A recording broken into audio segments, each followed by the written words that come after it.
Vamos a analizar el momento que está viviendo Israel, la crisis, justamente con el internacionalista Mauricio Meshulam. Mauricio, qué gusto saludarte. Mucha gente atribuye la muerte de estos 6 rehenes a Netanyahu, al fracaso en no aceptar los términos de la negociación. Netanyahu dice, si nos piden que hagamos concesiones, equivaldría para él ceder, perder todavía. ¿Qué dices tú? Mira, hola Gaby, gusto saludar a toda la audiencia. El tema de una guerra como esta tiene que ver con cómo defines la victoria, porque la definición tan alta de victoria que efectuó Netanyahu desde el inicio de estas hostilidades le coloca en una especie de camisa de fuerza política. Cualquier cosa inferior a ese nivel de victoria que él ofreció a la gente es visto por él y por una parte del sector que le apoya como una derrota, ¿me explico? Entonces, aquí lo que tenemos es un sector de la sociedad israelí muy importante, como ya vimos, no solamente el que sale a las calles, sino el que se refleja en las encuestas de opinión. Tenemos un sector dentro de la dirigencia militar. O sea, estás hablando del Estado Mayor, del ejército israelí, que le está intentando comunicar a Netanyahu que es posible, si es materialmente viable, flexibilizar la postura. Y tienes del otro lado otro sector que está incluso, te diría yo, más a la derecha de Netanyahu, presionándole, diciendo abiertamente, ya en declaraciones así abiertas, que están haciendo todo lo posible por impedir que las negociaciones avancen, amenazando a Netanyahu con hacer colapsar su gobierno y por lo tanto forzar a nuevas elecciones que muy probablemente Netanyahu no ganaría. Entonces, ante este rejuego político, ¿qué sucede? Pues sucede que la guerra continúa, mueren miles y miles de personas más conforme pasan las semanas y los meses, y también están ahora, como lo estamos viendo, no ahora, sino ya desde antes, muriendo los rehenes que se encuentran en las manos de Hamas. Y todo esto cae perfectamente bien en el juego del liderazgo de Hamas, porque entienden bien la carta de negociación que tienen en su poder, el salvoconducto que tienen en su poder para seguir todavía presionando más a Israel bajo las circunstancias actuales.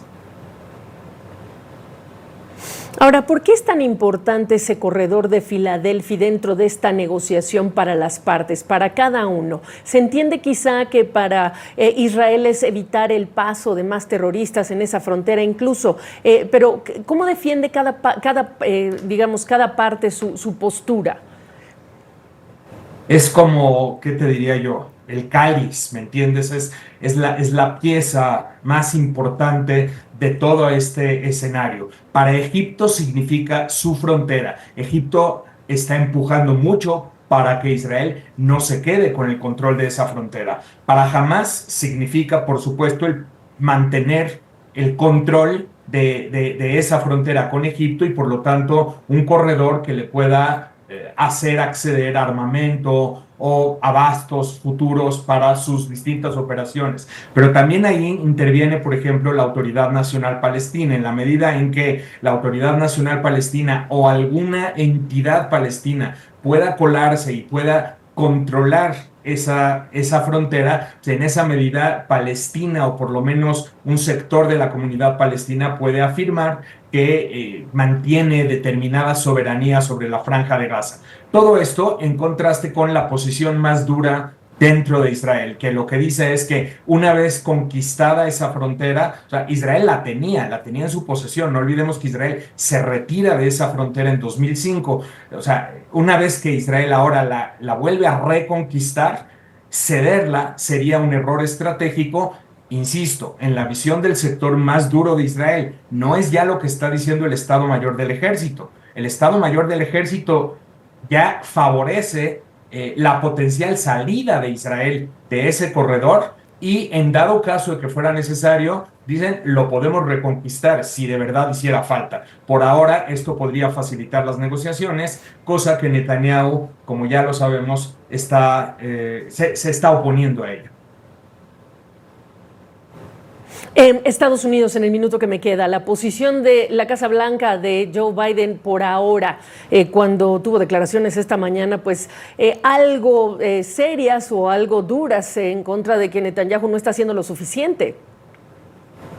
Sí, aquí te tienes que meter en la política interna de Estados Unidos, el proceso electoral, y lo que ha sucedido es que Biden está prometiendo y prometiendo y prometiendo que Estados Unidos está muy cerca del acuerdo, y esto está siendo obstaculizado por las circunstancias que yo señalo. Entonces, el hecho de no conseguir un acuerdo en este momento, por supuesto, será una derrota política para Biden. Por otro lado, Biden lo que quiere proyectar es que no deja de trabajar al respecto, ni Biden ni Kamala Harris.